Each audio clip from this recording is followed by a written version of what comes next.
murakoze cyane. Muri aka kanya rero ndagira ngo tuganire, narishimye cyane kumva abantu bo muri Nirande bakora umugoroba w'imiryango. Nibyo kwishimirwa, byarantunguye kuko nzi ko abenshi batayibonera umwanya, muri byinshi, mufite byinshi muhugiyemo, ariko kubona umwanya nk'uyu ni iby'igiciro. Ni umwanya ukomeye kandi mwiza kandi w'ingirakamaro. Umugoroba rero w'imiryango mbere wari umugoroba w'ababyeyi, nkuko byabanje kubagora. Wari umugoroba w'ababyeyi, ukaba waratangiye mu 2013, utangijwe na nyakubahwa madamu wa perezida wa repubulika, ndetse tuwinjiramo nk'abanyarwanda, utanga umusaruro mwinshi, ariko byaje kugaragara ko witabirwaga n'abadamu, abategarugaba, kubera imyumvire y'abantu bakomeje kwibaza ko ari umugoroba w'ababyeyi. Umugoroba w'abadamu ntabwo waritabirwaga, ariko ntiwitabirwe mu buryo bushimishije, kuko wakemurirwagamo ibibazo byinshi, cyane cyane ibibazo by'abana mu gihugu twagiraga, by'abana banywaga ibiyobyabwenge, abana bo mu muhanda, amakimbirane mu miryango. Wagiye gukemura ibibazo byinshi, abana batwaga inda zidateganyijwe bakitabwaho. Muzi ko mu muco wacu ababyeyi bamwe babataga ntibongere kwita ku bana, ariko kubera kuganira n'umusaruro wagiye ugaragara mu mugoroba w'imiryango, hagiye habaho impinduka. Nyuma rero mu masesengura agiye abaho y'umugoroba w'ababyeyi, hagiye habaho inama nyinshi bifuza ko habaho amavugururwa, kubera ko byagaragaraga ko hari igice kinini kititabiraga umugoroba w'ababyeyi kubera imyumvire. Ubwo amasesengura rero Mijeprefe, Minisiteri y'Umuryango, naho yabyitayeho, nayo ifata inshingano y'uko yahindura inyito y'umugoroba w'ababyeyi.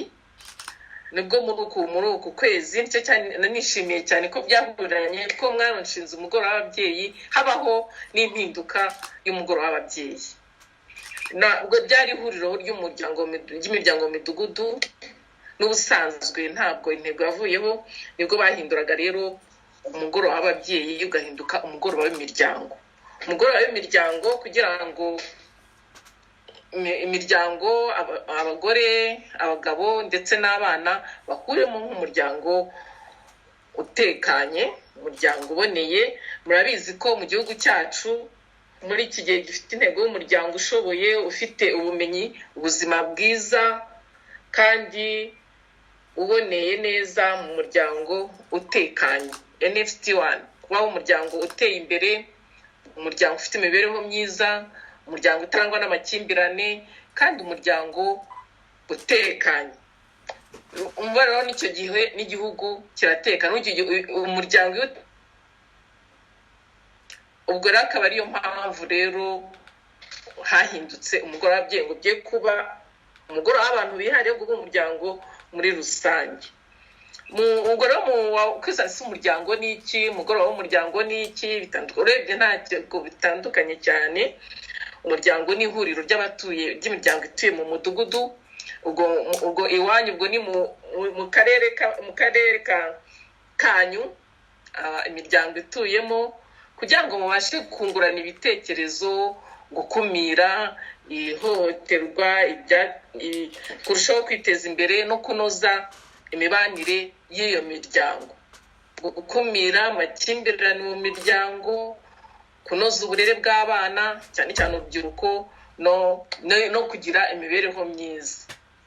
Ubwo rero hari intego z'umuryango. Uyu ni umugoroba w'umuryango, n'iryo huriro n'iryo mwakoze, kandi muzakomeza kugira ihuriro. Umugoroba w'imiryango ufite intego zidatandukanye cyane n'iz'umugoroba w'ababyeyi, ariko noneho ziyongereyemo n'ibindi byiza bituma tubasha kugeraho umuryango utekanye kandi unoze. Hari uguteza imbere imibanire y'abagize umuryango mu mudugudu, bakagira umuryango mwiza, bakagira umuryango ufite imibereho myiza kandi uteye imbere. Hari ugutegura abagiye gushinga urugo. Mubona ko dufite ikibazo mu bana bashinga urugo muri iki gihe, mubona ko hariho divorce ziyongereye, mubona ko abana basezana bakamara umwaka umwe ukabona ibintu byahindutse. Ubwo rero umugoroba w'ababyeyi, umugoroba w'umuryango ufite inshingano yo gutegura aba bana bagiye gushinga urugo, kugira ngo tubategure neza, tubaganirize, tubabe hafi, babashe kugira urugo rushinze koko, urugo rwubakiye ku muco. Hakaba hari ugukumira rero n'ibyaha mu miryango bitara kugira ngo Dr. Elizabeth tubwira kare ko ibyiza ari ugukumiraho kugira ngo winjire mu kibazo. Hari ugukumira no gukemura amakimbirane mu miryango igize wa mudugudu. Nanone muzi ko imidugudu imwe igira amakimbirane, ababyeyi bafite wa muco wa kera wo kuceceka ngo niko zubakwa. Muzi ko byagiye bidindiza bamwe, ugasanga bagize ikibazo mu muryango, bikagira n'ingaruka ku bana. Indi ntego nziza ni uguteza imbere uburere, uburezi, kugira ngo hariho abana kubera ibibazo by'amakimbirane y'abana mu muryango, ugasanga abana ntibabashije kujya kwiga, n'abize ntibitaweho, ugasanga umwana arishakikiza. Icyo gihe dushyira hamwe nk'ababyeyi bo mu mudugudu, bo mu karere turimo, noneho tugateza imbere iyo miryango. Hari kwimakaza ihame ry'uburinganire n'ubwuzuzanye mu miryango. Imiryango umwe bagiye babyumva nabi, ntibumve kuzuzanya uburinganire, abagore bakumva bahawe agaciro bakabifata nabi, abagabo bakumva ngo babuzaga, ugasanga twese ari abagabo ari abagore ntibabyumva neza. Hari guteza imbere ubukungu mu miryango hagamije imibereho myiza y'abayigize, ibyo twagumye kubivuga, ariko cyane cyane hakabaho no gutoza abana bacu, gutoza abagize imiryango kwitabira gahunda zose za leta. Leta ibidufite gahunda nziza, urumva tubayeho tutaziteguye, tudatoje abana bacu kuzitabira, ubwo wa muryango ntacyo waba umaze. Kandi mu muryango murabizi ko ababyeyi tuba mutima w'urugo bwaguzuzanye, ubwo natwe tuba mutima w'urugo wo kujya twibutsa za nshingano. Ubwo rero izo ni intego z'umugoroba w'imiryango. Mwumva ko mu miryango, umugoroba w'imiryango ufite intego zikomeye kandi nziza, bivuga ngo niho bya bibazo byose, bya bibazo by'amakimbirane, murabizi ko ntabwo ari igihe batamenya amategeko abagenga. Muri wa mugoroba w'imiryango nto twigira aya mategeko agenga imiryango kugira ngo tubashe kuyumva neza. Icyo gihe iyo habaye umugoroba w'ababyeyi, gutegura ikiganiro ku itegeko rigenga umuryango, ku itegeko ry'izungura, ku itegeko ibyo, kugira ngo turusheho kubimenya. Ni hahandi nanone twigishiriza abana umuco. Mwari mufite gahunda, nanjye nishimiye gahunda zanyu mwavuze kare. Gahunda zose murazifite kandi ni nziza zo kwigisha abana wa muco. Muri wa mugoroba w'ababyeyi rero niho twegera rwa rubyiruko, tukabigisha wa muco nyarwanda, tukabigisha kirazira. Ni naho nanone ababyeyi nabo nk'imiryango, nayivuze mu kanya gahunda y'ubwuzuzanye. Murabizi ko kubera imirimo myinshi, kubera gahunda nyinshi, hari igihe tunanirwa, ugasanga ntitwabonye wa mwanya koko wo kwita ku bana. Iyo rero tugeze muri wa mugoroba w'imiryango, niho tuganirira ibyo uko tugomba kurera aba bana bacu. Ese niki tutabasha tutitayeho? Ese nagiye muri gahunda nyinshi sinabaho umwana umwanya wo kuganira? Ese umwana tumuhe mwanya? Ngewe muri wanjye mu muryango muhe mwanya abana, muhe mwanya umugabo, muhe gahunda. Burya n'igihe utanga gahunda rwose mukaba mufite gahunda y'urugo, mufite ikaye y'umuryango, bivuge neza uvuga uti gahunda yanjye ni iyi. Muri bwa buhamya dutanga tugeze mu muryango, nawe ureba icyo udakora, uti urakabaho kuganira ati ngewe iwanjye tubigenza gutya, nawe ukareba aho utakoraga ukahatunganya. Ubwo rero niho wa mugoroba w'imiryango kuko ufite akamaro. Waba uti umugoroba w'imiryango rero uterana kangahe? Umugoroba w'imiryango uterana rimwe mu kwezi. Buri kwezi mugashyiraho gahunda muhurizaho, mufitiye umwanya. Hari igihe uvuga ati mukurikije imirimo mufite, ese imiryango mu karere kanyu muboneka ryari, mukavuga ati wenda icyumweru cya mbere cy'ukwezi, icyumweru cya kabiri cy'ukwezi, icyumweru cya gatatu cy'ukwezi, cyangwa se mu mibyizi niba mufite n'umunsi ku munsi wa kangahe w'ukwezi, mukajya muterana nk'imiryango mukareba ngo mu kwezi byagenze gutya mu kungurana ibitekerezo. Akandi umugoroba w'umuryango rero niho mutumira iyo bibaye ngombwa ko urubyiruko muheza, ubwo ntimurutumira ko nanone iyo murukeneye mugifite gahunda, ubwo narwo rubamo kugira ngo rujye rumenya gahunda y'umuryango uko uteranye. Ariko kandi burya umugoroba w'imiryango rero no guterana rimwe ugira nawo inzego z'ubuyobozi, ugira komite nyobozi, ukagira perezida, vice perezida n'abajyanama. Ubwo rero bakajya habaho gahunda y'isuzuma nyine, nk'uko mwagize ubu ni nk'inteko rusange nayo igibaho y'umugoroba w'ababyeyi n'ubu mwayikoze. Ubwo rero ubundi hakajyaho n'amaraporo y'ibyakozwe mu mugoroba w'imiryango kugira ngo mubashe gukurikirana koko uko umugoroba w'umuryango umeze. Ukavuga uti se rero ko tuvuze ngo umugoroba w'imiryango uterana rimwe mu kwezi, ufite komite nyobozi, ese bikora biti? Nicyo kibazo ushaka kukibaza. Tusiyo komite nyobozi ikora ite? Nari maze kubavuga ko ari perezida, vice perezida, umunyamabanga n'abajyanama babiri, ariko ikagira na komite ngengamyitwarire igizwe n'abantu batatu, umugabo, umugore n'urubyiruko. Ubwo komite nyobozi rero y'abantu batatu niyo ifasha bya bibazo twavuze bishobora kuboneka mu muryango, iby'urubyiruko, by'ihohoterwa, iyo haramutse habonetse ikibazo. Ntabwo burya abanyarwanda ko umuco wacu baho wibanga, n'undi ntabwo wazamura hamwe uti twaraye turwanye, twaraye tugeze nagize ihaga komite kangengamyitwarire, niko gakemura bya bibazo. Ariko nanone wa muryango wamaze gukemura ibibazo, ushobora kubona ufite ubuhamya watanga muri ya nama y'umugoroba w'ababyeyi, kandi bwa buhamya nabwo ushobora gufasha indi miryango, ukaba wa muryango ushobora kuza ugatanga ubuhamya uti twari tumeze gutya, turaganira, twumva ibyayo umugoroba w'ababyeyi, noneho bituma urugo rwacu ruhinduka gutya, ruva ahangaha rugera ahangaha. Icyo gihe n'undi ufite icyo kibazo ahita yumvira ngo akaba hari icyo byafasha urugo rwe. Murabizi ko umuco wacu akenshi ujya utuvuna muri byinshi, ariko tukwiye gukangurira ababyeyi natwe ko gutinyuka, ntuhishe, ukajya uvuga kugira ngo ubashe gukira, kandi kugira ngo ukire igikomere niko ubasha kukivuga. Ubwo icyo gihe rero umugoroba w'umuryango niho ibyo byose bikemukira. Iyo wateranye rero icyo gihe mu mugoroba w'imiryango habaho mwateguye ibiganiro mukurikije uko icyo mukeneye, ariko nanone ashobora kubaho n'agasketch, ashobora kubaho gashaka gafite icyo gasobanura mu byo mushaka gukemura, kugira ngo abantu burya iyo umugoroba ubaye abantu bashobora kurambirwa bakabona ni ibintu biri routine ntibabyitabire. Ariko iyo bafite ikintu kibahuza koko babona ikintu cyiza, mushobora no gutegura igitaramo. Burya mu gatarama umuntu agahora yumva afite inyota yo kwitabira umugoroba w'umuryango. Muri cya gitaramo hakaba harimo guhiga, hakaba harimo byinshi, noneho ku buryo umuntu ajya mu mugoroba w'umuryango koko awishimiye, atari kuvuga ngo ni disikuru ngiye. Ndetse mushobora no mu mugoroba w'umuryango, nanjye ndacyamurambabarira kuko bikiri bishya, bigaruka mu mugoroba w'ababyeyi, ariko n'umugoroba w'umuryango mushobora no gukoramo icyabateza imbere. Mwazi ko muri gahunda y'umugoroba w'ababyeyi mu ntego zawo harimo guteza imbere imiryango.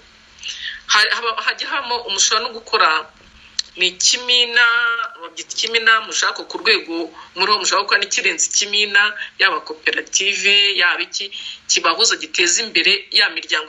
Umwanyango mufite na gahunda nziza yo gusurana, yo guhemba, ni gahunda nziza cyane. Ese ya gahunda yo mugiye kwikora buri gihe wese ayikora ku mufuka, ariko muri wa mugoroba w'umuryango rero mushaka gukoramo nk'ikimina nkayipana, ku buryo muvuga muti kanaka mugenzi wacu agize ikibazo, umuryango uyu kanaka wagize ikibazo, twebwe nk'umuryango w'umugoroba w'umuryango turagufasha iki. Ese n'ikindi kuremera abandi bantu batishoboye abanyarwanda, cyangwa nkuko mwahoze mubivuga mubikora, mwahoze muvuga ko mwatanze inka, ariko rero mushobora kujya mukora nk'ibyo mufite nka koperative yanyu, mufite ikimina cyanyu, mufite konti yanyu ibafasha muri ibyo bikorwa bindi byiza biteza imbere umuryango ndetse n'igihugu. Cyane cyane rero nko mu Rwanda uhamye nabaha muramba barasinzi n'indi minota nge ntari buyireze ko mbwa uvamo byinshi. Cyane cyane nko mu Rwanda byagiye bifasha imiryango myinshi, imiryango itishoboye kubera wa mugoroba w'imiryango hagiye habamo ikimina bakiteza imbere, ugasanga imiryango imwe yagiye iva mu bukene, yagiye iva mu cyiciro cy'ubukene ikazamuka kubera wa mu muryango, kubera bagendaga bakabona n'urundi rugo batuye umuryango wateye imbere kuko watinyutse. Kera ukasanga abagabo ntibemeraga ko abagore bajya mu kazi, aho ugasanga umugore yishingiye ikintu kubera ya mafaranga yo mu kimina, yishingiye nk'agakantu ko gukora kubera wenda nk'abatarashoboye kujya mu ishuri badafite akazi, aho ugasanga afite nka koperative arimo y'ubudozi, ugasanga afite koperative arimo y'ubuhinzi. Ibyo bikamuteza imbere kandi bigateza umuryango w'imbere ndetse n'igihugu. Ntaba kiri muri babandi bafashwa, nawe akagira icyo amarira abandi, akagira abatangira mituweli, akitangira mituweli kandi yari ari muri rwa rwego nawe rutangirwa mituweli, ariko kubera wa mugabo w'umuryango yitabiriye hajya habaho ubuhamya bwinshi bw'imiryango yagiye itera imbere, yagiye ibasha gushyira abana mu ishuri. Hari n'indi miryango igitanga ubuhamya mu migorora y'imiryango hano mu Rwanda, wabonaga barabanye n'amakimbirane. Kubera kubana n'amakimbirane abana bakava mu ishuri, kubera ko abana bagata ingo kubera ko wabo bahoraga babona barwana, noneho bagahunga ya makimbirane y'ababyeyi. Murabyumva ko iyo umwana ahora abona iwabo barwana, yabona aho iwabo batongana, niyo batanarwana bakavugana nabi, icyo cyonyine gituma umwana ahunga umunabi abona mu rugo. Noneho kubera ubuhamya bwo mu mugoroba w'imiryango, kubera ibiganiro bitangirwamo, kubera uko babona izindi go urugo rutekanye rubanye neza, rugatanga ubuhamya uko babayeho, ugasanga harimo abagabo bamwe bahindura imico, abagore bamwe nabo bahindura imico, ugasanga noneho wa muryango warangwaga n'amakimbirane ubaye umuryango utekanye, abana bameze neza, abana basubiye mu ishuri, abagiye mu muhanda bavuye mu muhanda, ugasanga koko hari impinduka. Iyo harimo umusaruro nk'uwo rero n'undi muryango urawitabira. Niyo mpamvu rero iyo bitabiraga ari nk'abadamu bonyine, akumva ibyiza nk'ibyo, ntabwo yajya mu rugo ngo abwire umugabo ati uzi kwa kana ku byari bimeze. Utabyiyumviye ntabwo burya bikugira ugira icyo uhindura mu myumvire yawe. Ariko iyo mubyumvanye mwese, umugabo n'umugore mwicaye mukumva ubuhamya ndetse n'abana bw'uwundi muryango wavuye muri ya makimbirane wenda mwe mukiyarimo, nawe uravuga uti ariko uriya muryango ko ateye imbere, ubu twebwe turi mu yayaye, uriya muryango ko uriya ugeze twebwe kuki, noneho ugasanga namwe mwahindutse. Hakaba n'umuryango wenda udakunze kwitabira nka gahunda za leta, abenshi nko mu gasanga kubera imirimo n'ikintu akumva ari umunsi wakonje ntajya mu muganda. Muri wa mugoroba w'ababyeyi ugasanga umwe atanzwe ati nagiye mu muganda nkura y'amakuru aya n'aya, hahinduka iki? Icyo gihe nawe uhita wumva ko burya muri wa muganda habamo amakuru ya n'aya ntamenye abandi bamenye. Tugenda habayeho hari nka gahunda nyinshi zibaho zifasha abanyarwanda, hari gahunda nyinshi, iyo utagiye muri ibyo byose ntabwo ubasha kuzimenya.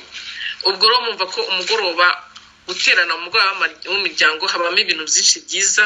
Uyo mwateranye rero muhitamo ibiganiro mushaka, mugahitamo imbe mukurikije imiryango yanyu uko imeze, ubwo mwebwe muyizi.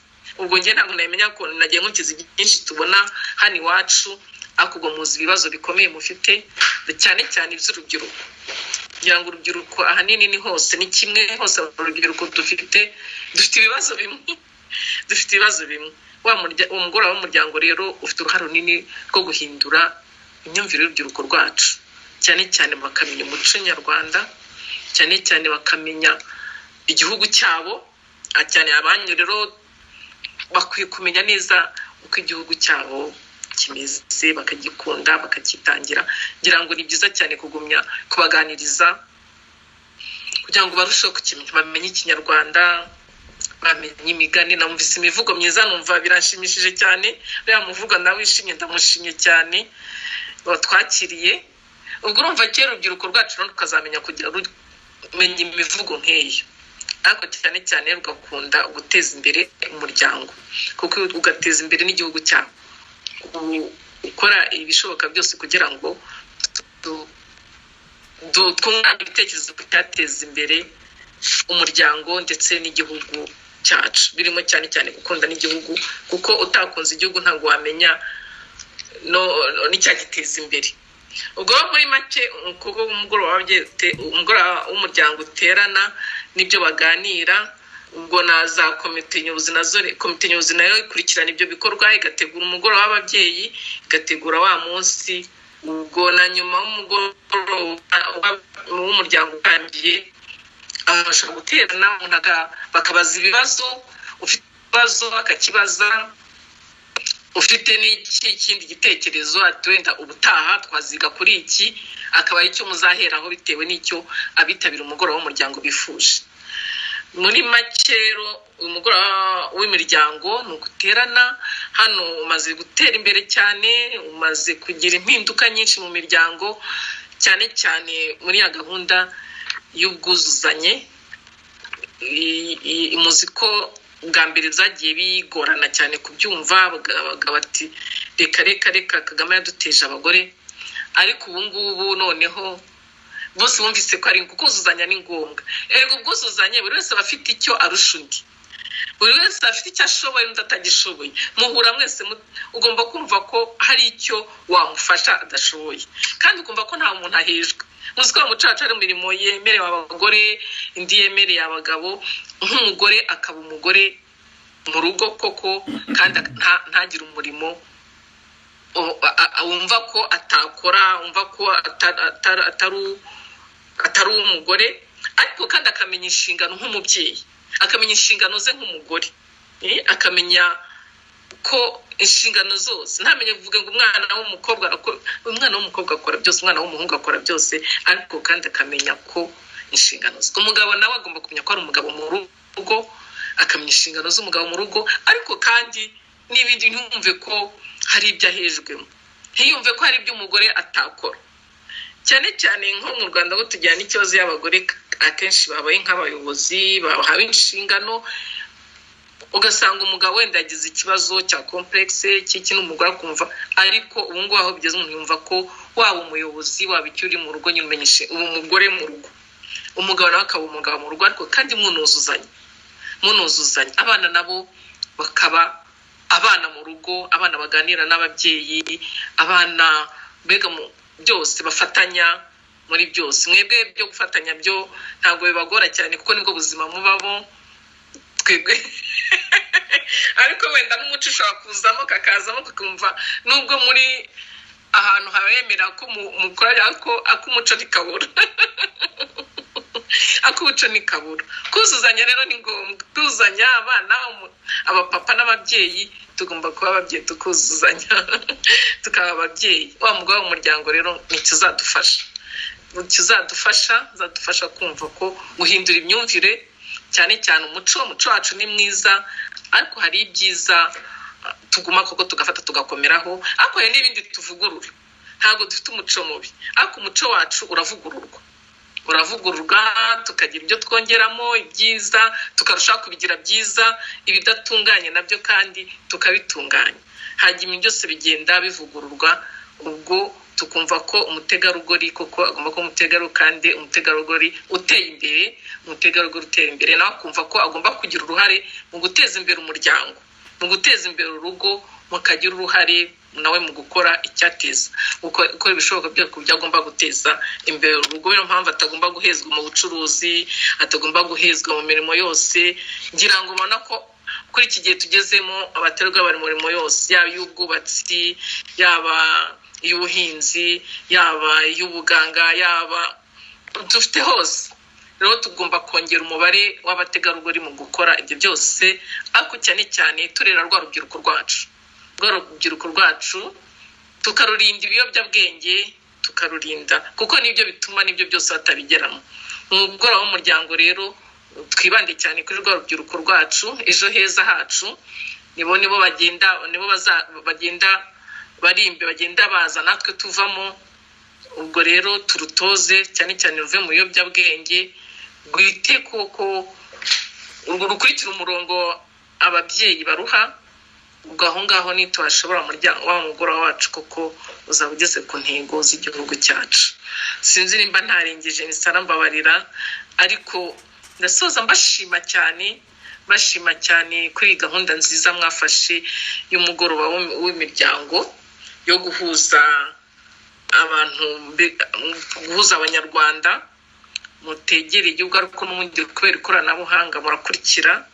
Nshima cyane na Karirima mubashije kunyaka akanyiza iyi gahunda yanyu.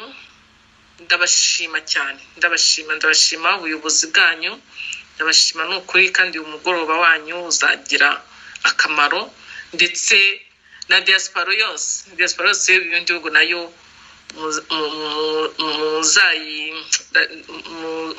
muzayigezeho gahunda nziza nk'iyi.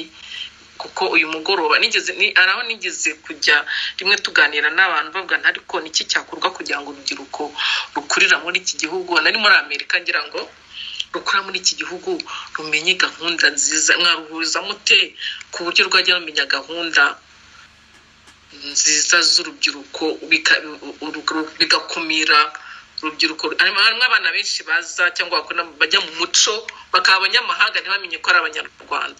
Aho uri hose kumva koko kuri Umunyarwanda, umuco w'ikinyarwanda w'Umunyarwanda ukurangwa. Tubiganaho twumva ni ibintu bigoye mu bihugu nk'ibyo, ariko biranshimishije kumva mwarabashije kubigeraho mugakora umugoroba nk'uyu. Ubona ni ibintu byiza cyane, byiza bitanga umusaruro, kandi muzabibona umusaruro wabyo. Ni ibintu bishimishije. Numva ko n'ahandi biba bikoze wasanga abana bacu u Rwanda rw'ejo bazazamuka koko umuco wacu utazimye.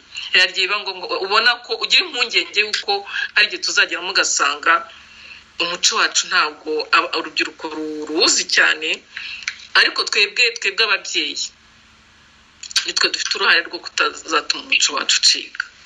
Nitwe dufite uruhare rukomeye rwo gukomeza kubungabunga wa muco nyarwanda, wa muco utugejeje aho turi. Ngira ngo kuba u Rwanda rumeze gutya ni wa muco wacu dufite wo gukunda igihugu, kwitangira igihugu. Nicyo gituma dufite igihugu gitekanye kandi kuri byose, giteye imbere kuri byose. Rero ndabifuriza ko mwakomeza uyu mugoroba w'umuryango wanyu mugakomera, udahejwemo urubyiruko, udahejwemo abagabo, ukaba uw'umuryango koko. Ukajya uw'umuryango, ukajya uterana rimwe mu kwezi, kandi akajya ahubwo na komite y'umuryango na komite ngengamyitwarire izajya ibafasha muri izo gahunda zindi zabonetse zose twavuze. Ni byinshi cyane, ntabwo nabibabwira ngo mbirangize mu minota mike nahawe na gahunda nini mufite, ariko ubwo nzabagezaho gahunda yose y'umugoroba w'imiryango uko iteye, nzabaha dokumenti yayo izabafasha. Harimo byinshi byo mu Rwanda ko nzajya mukuramo ibijyanye n'iwanyu, harimo ibyo kurimira. Ubwo nzayimwohereza ikoze mu Kinyarwanda, ariko nta kibazo. Nzayeba mujye muyikurikiza. Ubwo butaha nimukora gahunda nimukora n'umwongera guterana, nzaba nayibagejejeho kugira ngo iyo ni gahunda y'umugoroba w'umuryango uvuguriye iyo twahawe. Muzabonamo izi ntego zose, muzabonamo n'ibindi n'uburyo muterana n'ibisabwa n'ibiganiro mwajya mutegura. Bikubiyemo gahunda yose uko umugoroba w'imiryango uterana n'ibingo. Nasanze kubigira byose byaba byinshi cyane nkarondogura, ariko nzabafasha, ndaza kuyibaha, izabafasha dokima yose. Nongere mbashimire, murakoze cyane, nabakunze ubwo, kandi nanjye mbemere ko turi kumwe n'amaturayisozana. Ubwo hari ufite ikibazo, hari ufite igitekerezo, ubwo turagumya tuze kungurana, ko nabonye mufite amatsiko cyane, kandi koko ni umugoroba mwiza. Nanjye numvise bizatanga umusaruro buri wese akumva ko agomba kubitabira. Ubwo rero n'udushya tuzamo, ubwo muzajya mutegura n'udushya tuza mu mugoroba w'umuryango, ubwo tuzakomeza tungane. Murakoze cyane, nongere mbashimire uburyo mwanyakiriye, ubwo mwatwakiriye abashyitsi bacu bose. Murakoze, turacyari kumwe.